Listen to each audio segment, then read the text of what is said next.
रविवार दिनांक 7 एप्रिल 2024. मी वसंतराव बोलतोय. हा बघितला सिनेमा?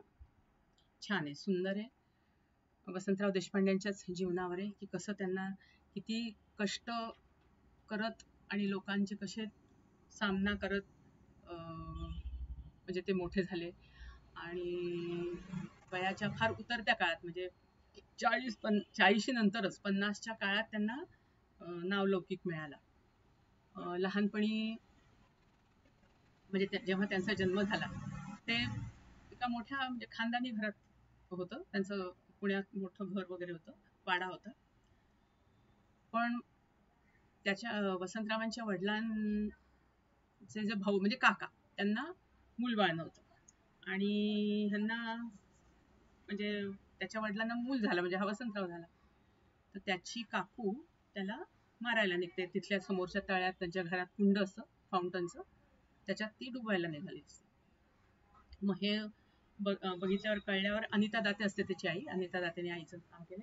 मग ती म्हणते की नाही आता या घरात राहायचं नाही, म्हणून आधी ती नवऱ्याला पटवते आणि हे लोक निघतात बाळाला घेऊन बाहेर. पण वेळ नेमकं निघते वेळी नवरा म्हणजे वडील कच खातात. मग ही त्यालाच आपल्या पोटाशी राणी लक्ष्मीबाई सारखी बांधून ट्रंक घेऊन निघते. म्हणजे थोडक्यात ती त्याला वाढवते. मग त्याला वाढवताना काय काय म्हणजे तिला कष्ट सहन करावे लागतात. मग तो जसा मोठा होतो त्याला गळा असतो, कान असतो गाण्याचा, हे तिच्या लक्षात येतं.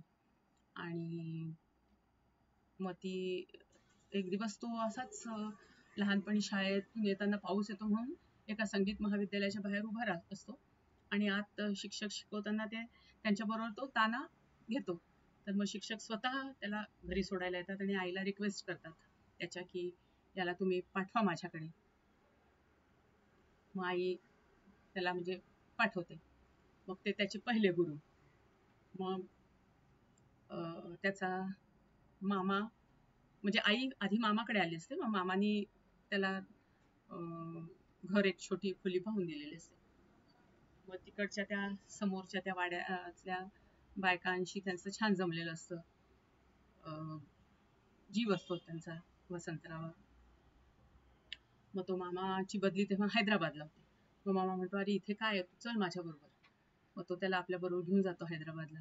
मग तिथे निजामाच्या ह्याच्यात सगळं उर्दू आणि हे, तर त्यांना एक अवलिया एक भेटतो की जिथे मग तो दुसरं गायकी शिकतो. म्हणजे त्याच्या ह्याच्यात मग उर्दूची ती नजाकत आणि हे सगळं येतं.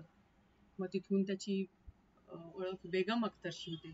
मग बेगम अख्तर पण त्याच्या दिवाण्या होऊन जातात.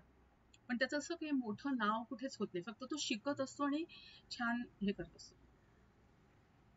शेवटी मग बेगम अख्तर त्याला म्हणतात की आता तू हे कर, म्हणजे स्वतःचे कार्यक्रम वगैरे करत जा.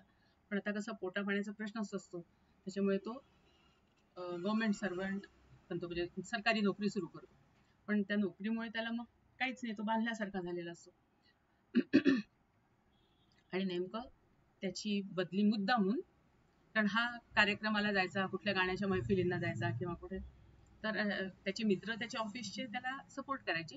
हा कोट नुसता ऑफिसमध्ये खुर्चीवर टांगून द्यायचा. साहेबांनी विचारलं कुठे गेला तर सांगायचे सर इथेच गेलाय कुठेतरी, येईल आता थोड्यात असं.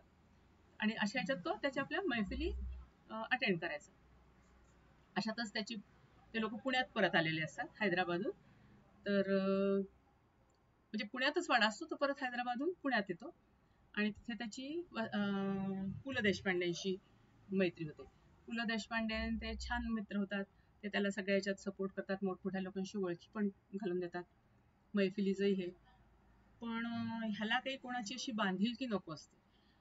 मुक्तपणे त्याला गाणं म्हणायचं असतं. आणि मग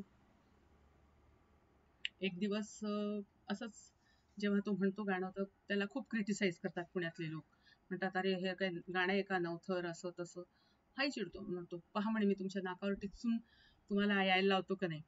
आणि मग खरंच पुढे जाऊन त्याला एका म्हणजे नाटकामध्ये काम करायला, संगीत नाटकात काम करायला मिळतं. आणि त्याच्यापूर्वी त्याला अजून एक गुरु भेटलेला असतो की ज्यांनी त्याला खूप संगीत शिकवलं असतं आणि खूप धडे पण सांगितले असतात, की आपल्याला खूप गावंसं वाटतं किंवा आपल्याला जे गावंसं वाटतं ते आपल्याला दरवेळेस गाता येत नाही, कारण लोकांना दुसरंच ऐकायचं असतं आपल्याकडून. असं करून आणि मग ते शेवटी निघून गेलेले असतात तिथून पुण्यातनं. आणि त्याच्यामुळे तो जरा असा पोरका झाल्यासारखा झाला असतो, पण त्याला ह्या सगळ्यांची आठवण असते. तर ह्या नाटकामुळे मग त्याला पुढे वाव मिळतो संगीत नाटकांमध्ये. मग कट्यार काळजात घुसलीमध्ये खां साहेबांचा रोल तो करतो. खूपच सुंदर, मग सगळ्यांची दाद मिळते वगैरे. तर याच्या अगोदर त्याचं सरकारी नोकरी असल्यामुळे पटकन मग लग्न पण जमतं. मग लग्न, संसार सगळ्याच जबाबदाऱ्या असतात. तर अशा याच्यामध्ये त्याची बदली नेफाला करतात मुद्दामून त्याच्या ऑफिसात. म्हणजे एक तर म्हणतो रिझाईन कर, नाही तर नेफाला जा. मग हा बरेच वर्ष त्या नेफा बॉर्डरला असतो. मग तिथे राहूनही तो एक वेगळा अनुभव, तिथे त्याला बरंच काही शिकायला मिळतं. पण त्याला लक्षात येतं की इथं काही उपयोग नाही आपला राहून. आणि शेवटी तो नोकरीचा राजीनामा देऊन परत येतो. आणि मग हे त्याला नाटकाचं हे मिळते. आणि मग त्याच्यानंतर त्याचा मात्र आलेख वाढतच जातो. त्याची आई पण जेव्हा त्याला म्हणते की अरे आता तू आमचा विचार नको करू, आम्ही बघू कसे, तू आता तुझा विचार कर, तुझी 40शी उलटून गेली. आणि त्याच्यामुळे मग तो ती नोकरी वगैरे सोडून आणि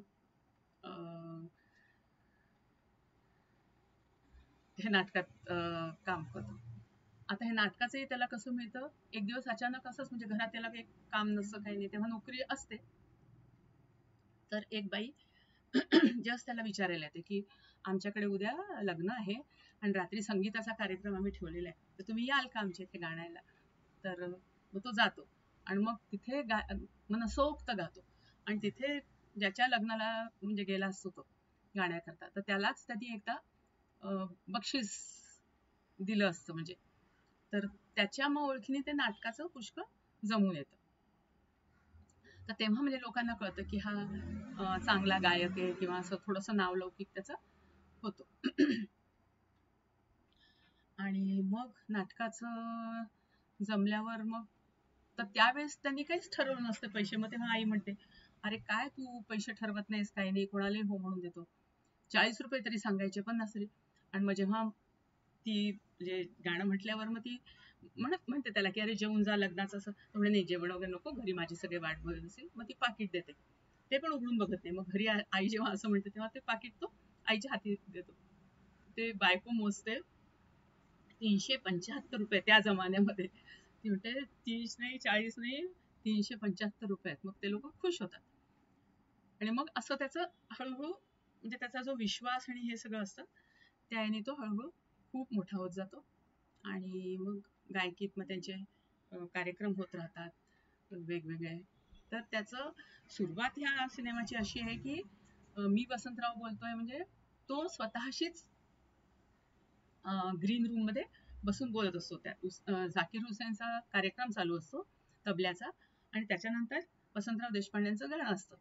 तर आता अशी त्यांची तब्येत ठीक नसते, हे नसते, तर ते पूर्ण आपल्याशीच विचार करत असतात. ते इतका झाकीर हुसेनचा इतका सुंदर कार्यक्रम झाल्यानंतर आपलं गाणं कोणी ऐकेल का, किंवा तेवढी दाद मिळेल का आपल्याला.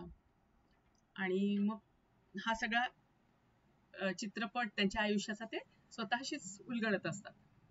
आणि मग कोणीतरी येऊन सांगतं की चला वसंतराव, तुमची वेळ झाली आहे. आणि मग तो जातो आणि मग महफिल इतकी सुंदर रंगते की अगदी पूर्ण टाळ्यांचा कडकडाट होऊन. आणि मग दाखवले की कसे जे लोक त्याला आधी क्रिटिसाइज करत असतात, नावं ठेवत असतात, किंवा तुम्ही तुमची गायकी, तुमचं घराणं कोणतं आहे, घराणं नसलं तर काय आहे, असं वगैरे जे बोलत असतात, तेच कसे मग गप्प बसले असतात आणि कसे हाऊसफुल चे त्याचे कार्यक्रम होतात. आणि मग कसं नावलौकिक मिळते. तर म्हणजे आयुष्यात त्यांचं खूप काबाड कष्ट आणि खूप वाईट दिवस गेले सुरुवातीचे. पण ते तेच म्हणाले की श्रीमंती ही म्हणजे नुसती पैशानीच नसते, तर आपल्याला जेव्हा समाधान मिळतं ती श्रीमंती. आणि गरिबी ही पण पैशाचीच नसते, तर आपल्याला जे करायचंय ते करता येऊ नये ही गरिबी आहे. तर असं शेवटी आयुष्य आपलं मान्यात आहे. पण मग शेवटी त्यांचा म्हणजे शेवट किंवा उतार काळ हा छान जातो, उत्तम असतो. मुलींनाही ते त्यांना जे हवं ते करू देत असतात. मुलगी कथ्थक शिकत असते, मुले त्याला जे हवं ते करत असतात. तर एकूण म्हणजे वसंतरावांच्या आयुष्यावरच आहे तो सुंदर आहे सिनेमा.